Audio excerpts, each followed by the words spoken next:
Well, hey guys, good morning. Brent Abel here, webtennis.com. What is going on out there today? Hope you're having a spectacular day so far, wherever you are. I am here in Southern California, the California Desert Rancho Mirage, the Mission Hills Country Club. And boy, oh boy, it is going to be a stunner today here. So, looking forward to the day. Hope you guys are as well. Hey, look, today we're going to talk about the timing of the split step. And I've got a point I want to show you that actually we kind of teed up recently, just a few days ago, about a passing shot that Glenn Busby hit, a topper backhand. And I want to take a look, just a real quick look at Mike Federle when he split steps on this point, and which was brought to my attention in an email a couple of days ago.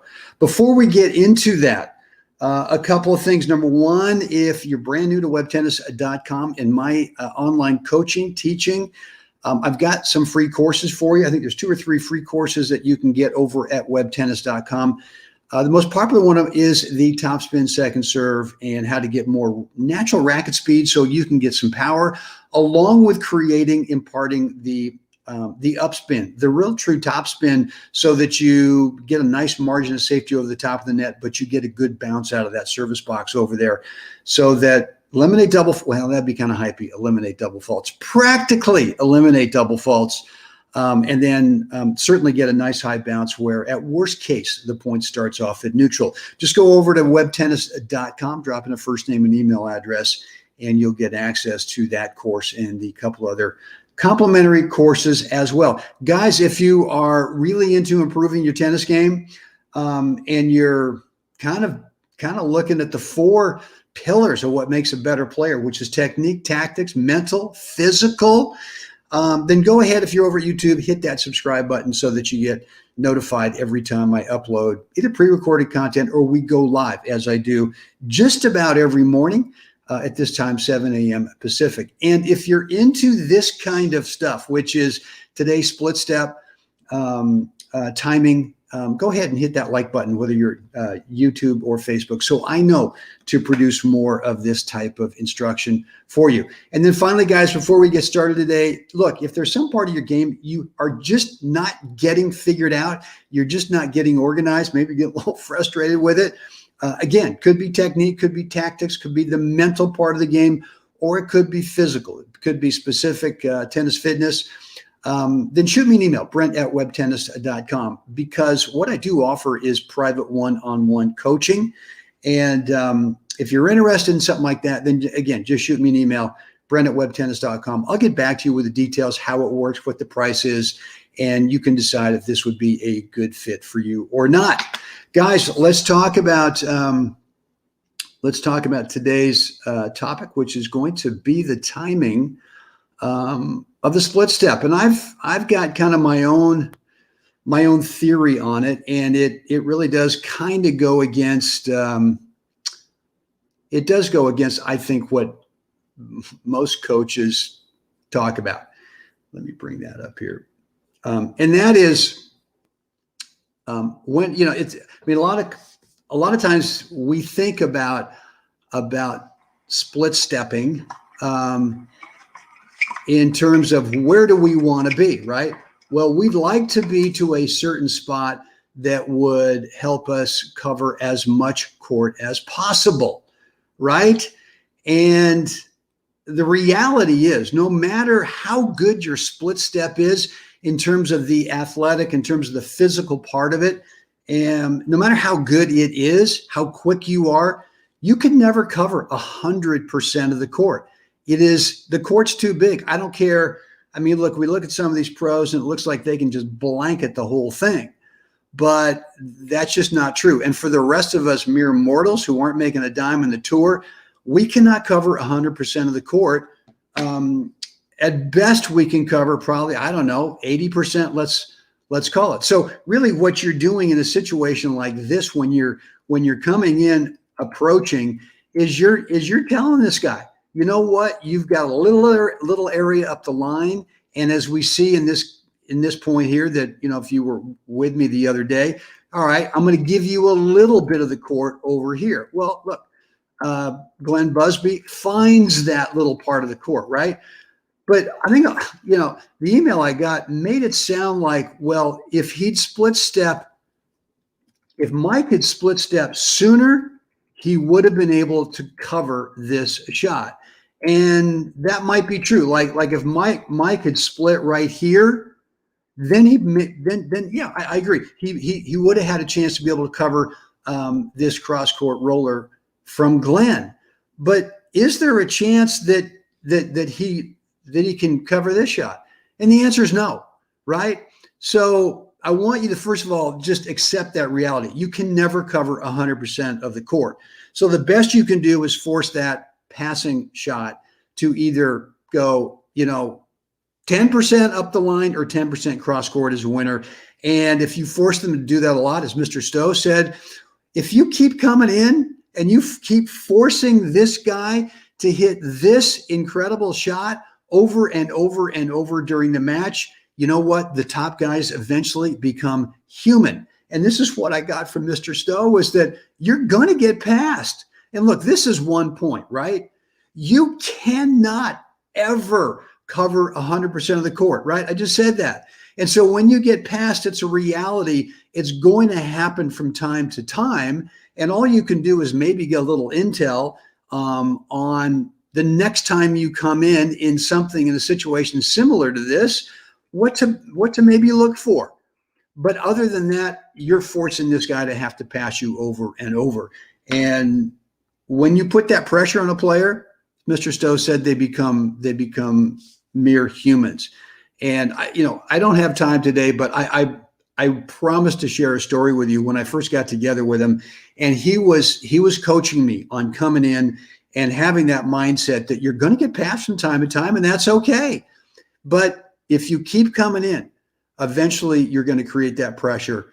And I've got a story that I'll tell you guys soon about how I learned that lesson and how it made a difference in my game.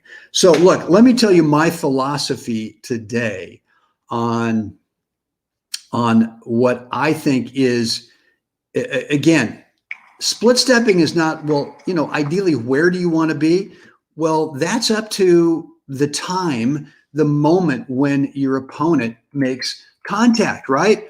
So, and it might happen sooner or it might happen later.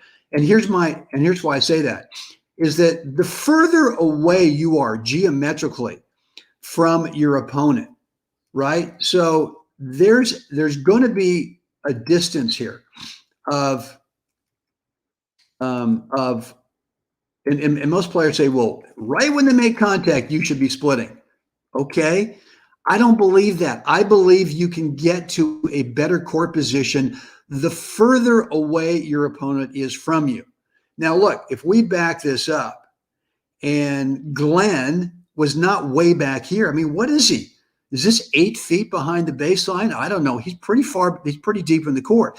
If he's up here on the baseline, then yeah, I agree. You might even have to split step before he makes contact, right? So that means that now, since he's up in here, the distance between you and him is much shorter, right? If he's inside the court, if this approach shot was about to bounce twice in here, you would move your opponent up in here. You might have to split earlier, right? So I want you to be thinking there is not a hard and fast rule about when you split step in every given situation. It just doesn't work that way.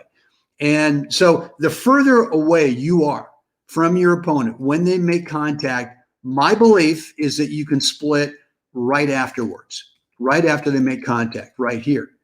And that's assuming that you can cover 80% of the court, right? So I'm sorry, if someone's saying, well, in this situation, if he'd split earlier, he would have been able to cover that. Okay, but would he have been able to cover all of this court in here? Not even an up the line, a 10%. I'll give you 10% up the line.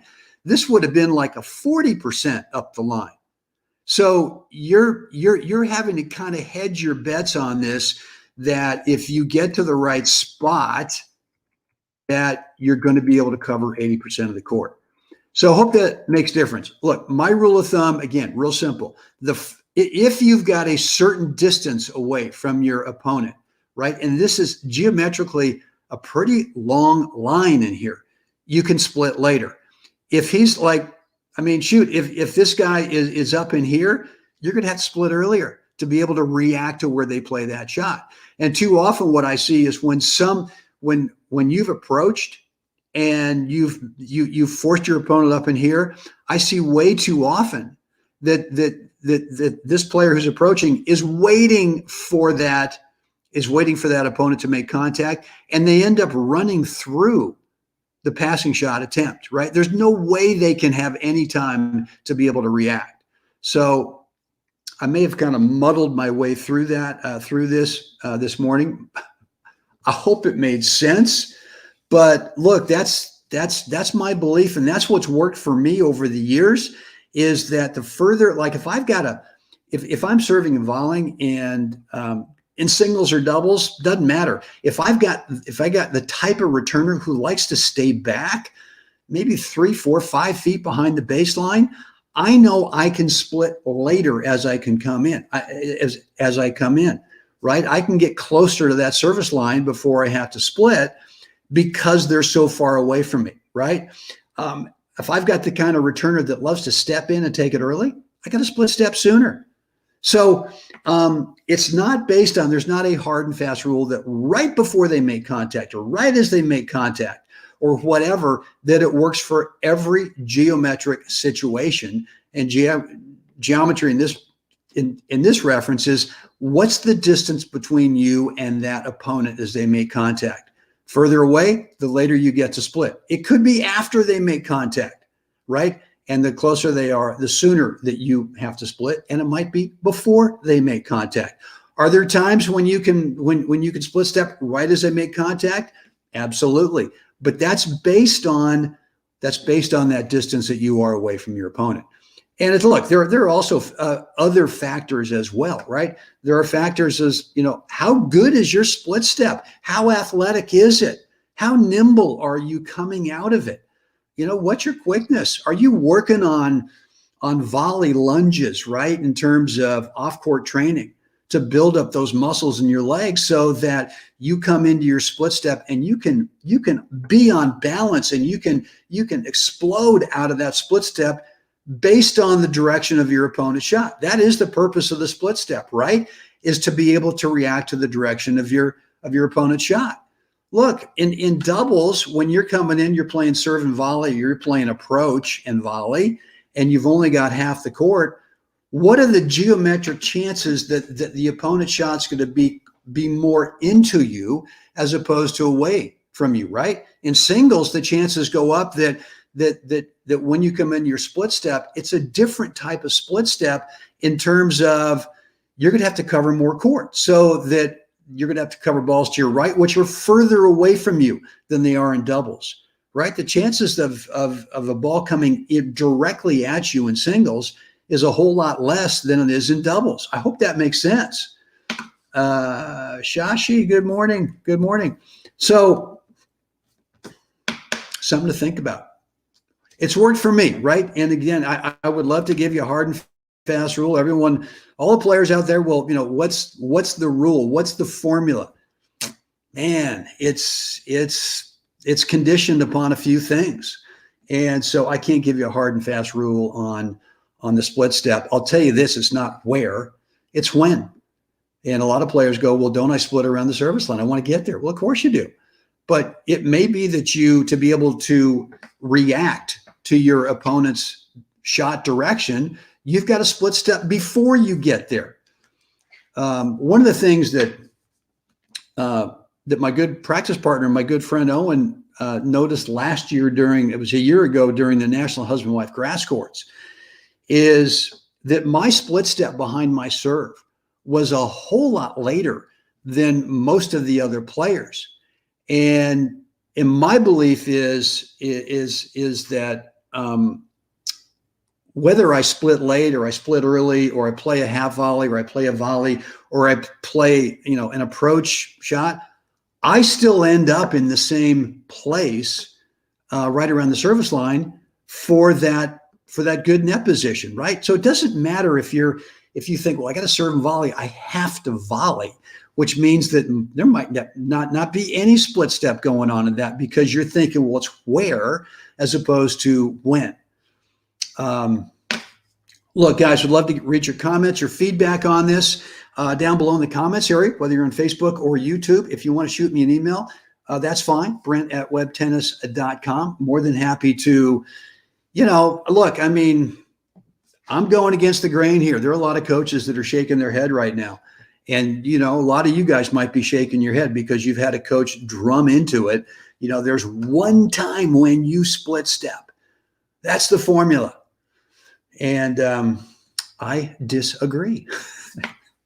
All right, guys, that's it for me today. Again, if you're struggling with any part of your game, maybe it's a split step, I do offer private one-on-one coaching. Shoot me an email, Brent@webtennis.com. I'll get back to you with the details, how that works, what the price is, and all that. And we can take it from there just to see if this might be a good fit for you or not. Guys, with that said, it is time. Get out there today. Help someone else have a spectacular day. Guys, we'll do this again tomorrow. I'll see you then.